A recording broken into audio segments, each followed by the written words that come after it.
You know, there are some books that just stick with you. They're not just collections of tips, right? They become part of how you think. Yeah, almost like a mental operating system. Exactly. And today we're doing a deep dive into one of those books, a real giant in personal development, Stephen Covey's The 7 Habits of Highly Effective People. A classic for a It reason. really is. So Yeah. our mission today isn't just to skim the surface.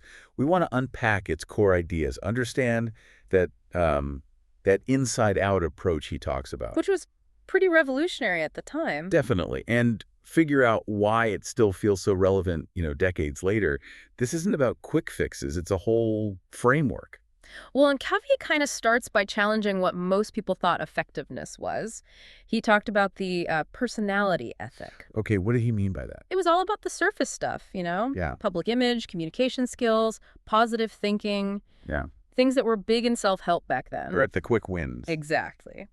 But Covey said, look, that's just addressing symptoms. It doesn't last.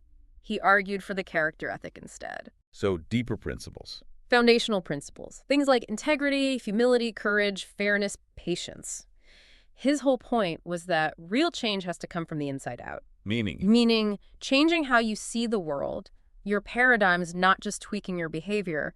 It's a fundamental internal shift. Got it. So it's Okay. not just polishing the outside, it's rewiring the inside. Mhm. And the book itself, it has a structure, right? It's not random habits. No, not at all. He calls it the maturity continuum. It's a logical flow. Okay. You start with dependence, move to independence. Those are the private victories, mastering yourself. Then you move to interdependence, the public victories, working effectively with others. And then? And finally, it wraps up with renewal, keeping it all going. It's definitely a journey. All right, let's dig into that foundation first, the character ethic versus personality ethic. And this inside-out idea, it sounds like he was really pushing against the grain. Oh, absolutely. He was saying if you want to change your situation, you have to start by changing yourself, deep down. Change your perceptions, your core beliefs. Exactly. Internalize those timeless principles, integrity, fairness, things like that. He believed that's the only solid ground for real effectiveness. Otherwise, you're building on sand. Makes sense. Okay, so with that foundation laid, the journey starts with the private victory. Self-mastery, independence. That's it. The first 3 habits are all about that internal work, getting your own house in order first. And habit 1, be proactive, feels like the absolute starting point for so many people. The gateway habit, maybe. It really is fundamental. The core idea is realizing that between what happens to us, the stimulus, and how we react, the response, there's a space. This space. Yeah, a space where we have the freedom to choose our response. We don't just have to react based on feelings or circumstances. We can choose based on our values. Precisely. Proactive people take responsibility for their choices. They don't blame things.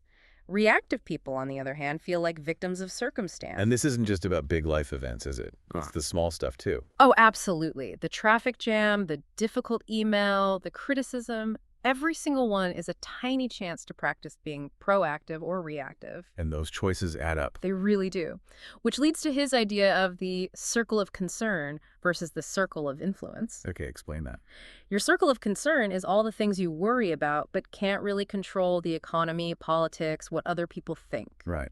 Lots to worry about there. Reactive people spend all their energy there feeling powerless, but proactive people, they focus their energy on their circle of influence. The things they can actually do something about. Exactly. Their attitude, their work ethic, their choices, how they treat people.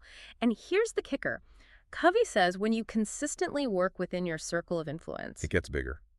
it expands. You become more capable, more influential, genuinely empowered. He even redefines responsibility as the ability to choose your response. Not just the burden, but the capability. Yes, it totally shifts how you see personal accountability. That circle of influence idea really hits home. Makes you think about where you're focusing your energy. Okay, so if habit 1 is about owning your choices, habit 2, begin with the end in mind, seems to be about deciding what you're choosing for. Yes, this one gets very personal. It's about creating a clear picture of where you want to go, what you want your life to stand for. Like having a destination before you start the journey. Exactly. And then aligning your actions today with that future vision. Covey talks about the first creation and the second creation. Mental then physical. Spot on. The first creation is the mental blueprint, the plan, the vision, the design. The second creation is actually building it, making it happen. Like an architect designing the building before construction starts. Perfect analogy. And the main tool he suggests for this is the personal mission statement. Right, I've heard of that. Sounds a bit corporate. It can sound that way, but he means it more like a personal constitution, a written guide based on your deepest values and goals. So it acts like your internal compass. Precisely. It helps you make decisions, big and small, ensuring you're heading in the direction you actually want to go, based on what truly matters to you. Okay, so you've got the vision, the end in mind, but turning that into reality day to day, that's the hard part. Which brings us to habit 3. Habit 3, put first things first. This is where the rubber meets the road. It's about effective self-management. Taking that mission statement and making it real. Yes, prioritizing what's truly important over the things that just feel urgent. And his time management matrix is probably the most famous tool from the book. Ah, yes, the 4 quadrants, urgent, important. Right. Quadrant 1 is urgent and important crises, deadlines. Quadrant 3 is urgent but not important, lots of interruptions, other people's minor issues. Things that feel pressing but don't actually move your own goals forward. Exactly. Quadrant 4 is not urgent and not important, busy work, time wasters. But the magic, the key to effectiveness, Covey says, is quadrant 2. Which is, Not urgent, but important. okay, like what? Things like strategic planning, building relationships, exercise, learning new skills, preventing problems before they start. The stuff that's easy to put off because it doesn't have an immediate deadline screaming at you. Precisely. But investing time consistently in quadrant 2 is what builds capacity, prevents future crises, and leads to long-term success and balance. It's proactive work. It is. And he uses the big rocks analogy to drive this home. You have a jar, big rocks, pebbles, and sand. Okay. If you put the sand and pebbles in first, the big rocks won't fit. But if you put the big rocks, your quadrant 2 priorities in first. Then the smaller stuff fits around them. Exactly. You have to schedule your priorities, not just prioritize your schedule. Make time for the big rocks first. We've all had those weeks filled with sand, haven't we? Realizing we didn't touch the important stuff. Habit 3 really connects the vision to the doing.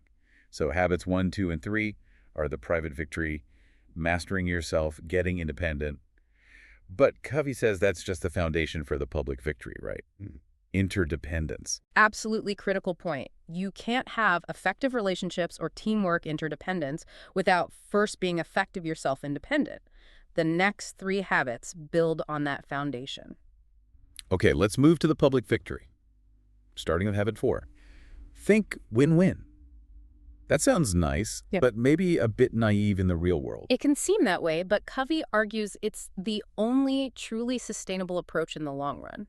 It's a mindset, a philosophy for human interaction. Seeking mutual benefit. Always. Looking for solutions where everyone feels good about the outcome, where everyone gains. He actually lays out 6 ways people interact. 6 paradigms. Yeah. Win-lose very common, competitive. Lose-win being a doormat. Lose-lose when conflict escalates.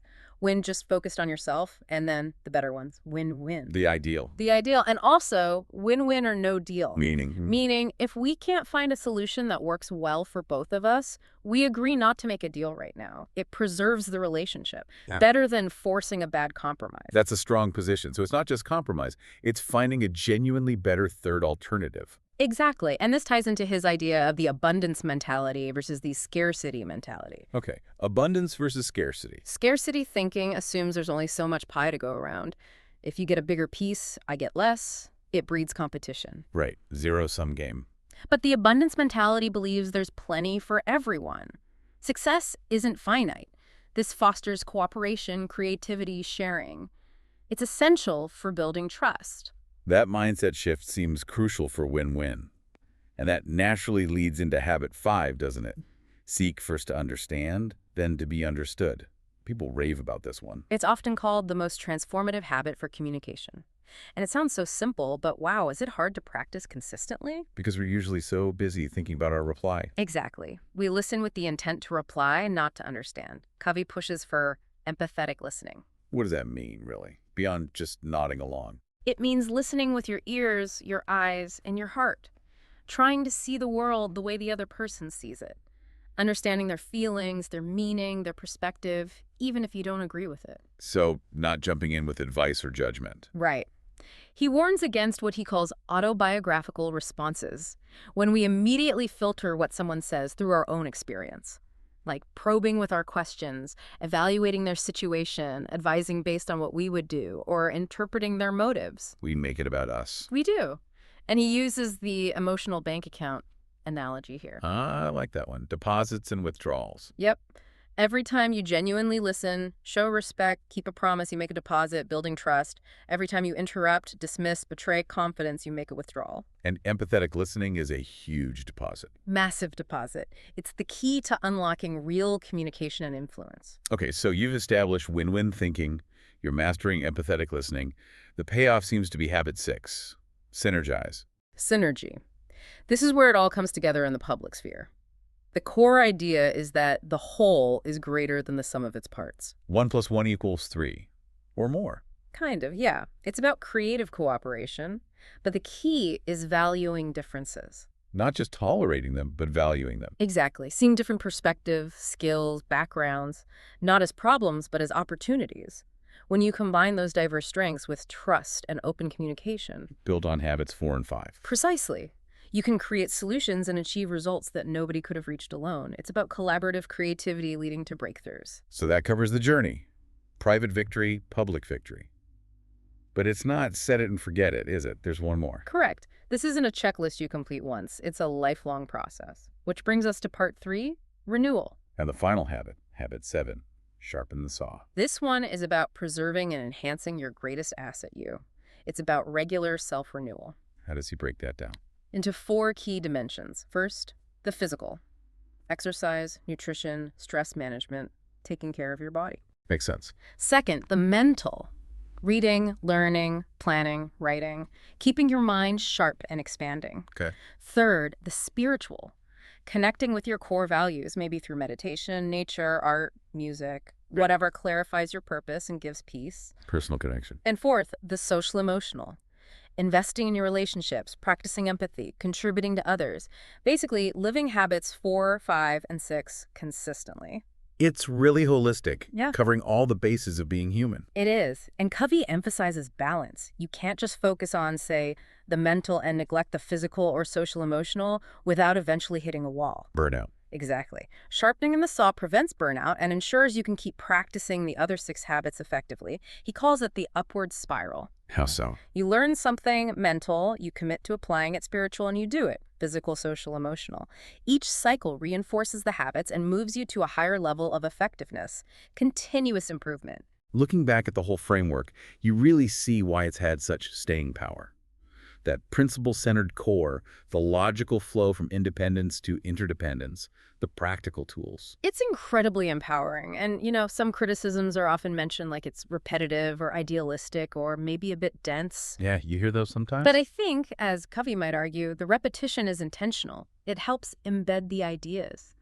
Spaced repetition, almost. Idealistic, maybe, but it sets a high bar that pushes you dense. Yes, because it requires reflection. It's not meant to be a light read. It's a book to work with, to live with. Exactly. It invites deep engagement. And that engagement is all about that inside-out transformation we started with. Mastering yourself first, then your interactions, and committing to continuous renewal. Which really brings it back to you, the listener, thinking about these habits, these ideas of paradigms, and the inside-out approach. Yeah. Maybe ask yourself, what big rocks, those quadrant 2 activities, do you need to consciously schedule this week? Or, what might even the first draft of a personal mission statement look like for you? What core values do you want guiding your choices? It's a powerful set of tools. The question is, which habit feels like the most important starting point for your journey right now? A lot to think about there, a truly foundational piece of work.